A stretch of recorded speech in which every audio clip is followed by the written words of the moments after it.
اعوذ باللہ من الشیطان الرجیم بسم اللہ الرحمن الرحیم ان اولی الناس بابراہیم للذین اتبعوہ وہذا النبی، بے شک سب لوگوں سے ابراہیم علیہ السلام کے زیادہ حقدار وہ تھے کہ جنہوں نے ان کی پیروی کی، اور یہ نبی یعنی جناب محمد مصطفیٰ صلی اللہ علیہ وسلم۔ والذین آمنوا، اور ایمان والے، واللہ ولی المؤمنین، اور ایمان والوں کا والی، ان کا مددگار اللہ جل شانہ وعم نوالہ ہے۔ درس اول میں قرآن عظیم کے اس حصے کا شان نزول بیان ہوا تھا، درس ثانی میں اس کی تفسیر بیان ہو رہی ہے۔ قرآن عظیم کے اس حصے میں اللہ تبارک و تعالیٰ نے اہل کتاب سے فرمایا کہ اے اہل کتاب، تم اتباع ابراہیمی کا غلط دعویٰ کیوں کرتے ہو کہ ہم جو ہیں وہ حضرت ابراہیم علیہ السلام کی اتباع کرنے والے ہیں۔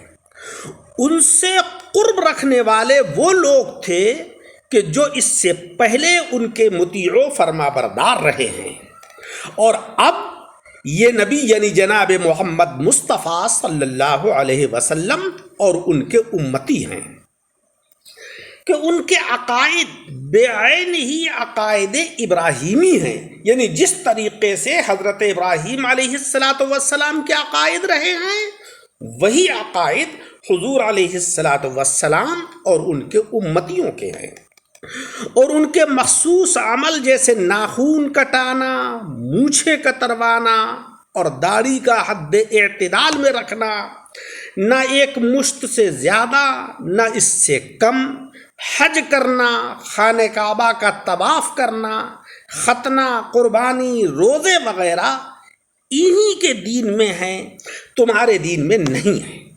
لہذا ان کے کام سے ان کے حال کا پتہ لگاؤ، یعنی مسلمانوں کے عمل کو دیکھ کر حضرت ابراہیم علیہ السلام کے حال کا پتہ لگائیے کہ کن کا عمل حضرت ابراہیم علیہ السلام کے عمل کے مطابق ہے۔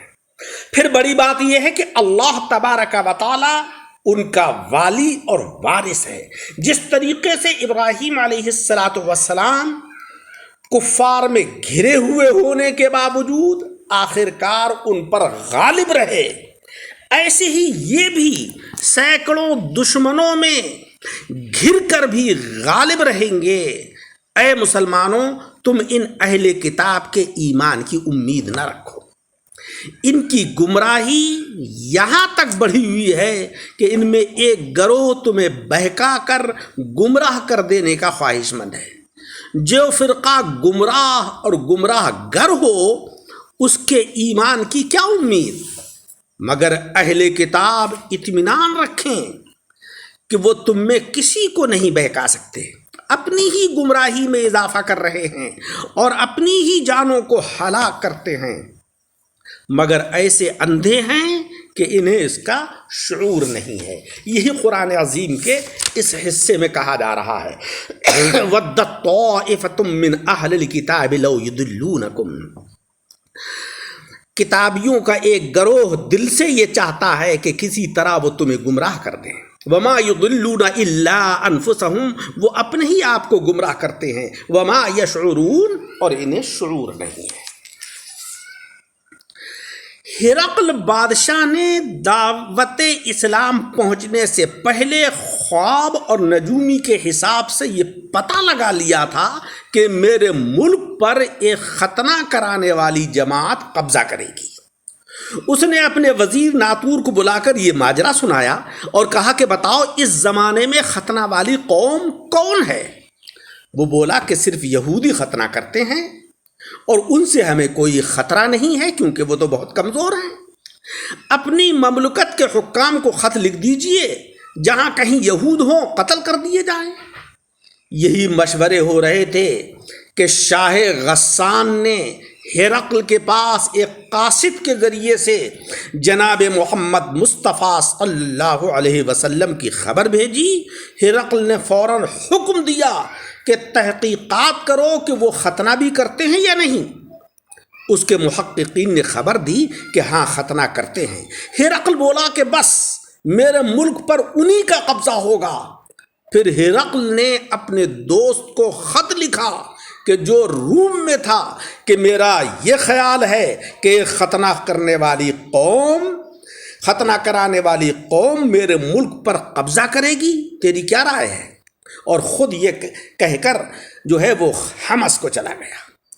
اسے حمص پہنچ کر جواب ملا کہ تیرا خیال صحیح ہے، وہ یعنی جناب محمد مصطفیٰ صلی اللہ علیہ وسلم سچے نبی ہیں، ان کا عمل حضرت ابراہیم علیہ السلام کی تعلیمات کے مطابق ہے۔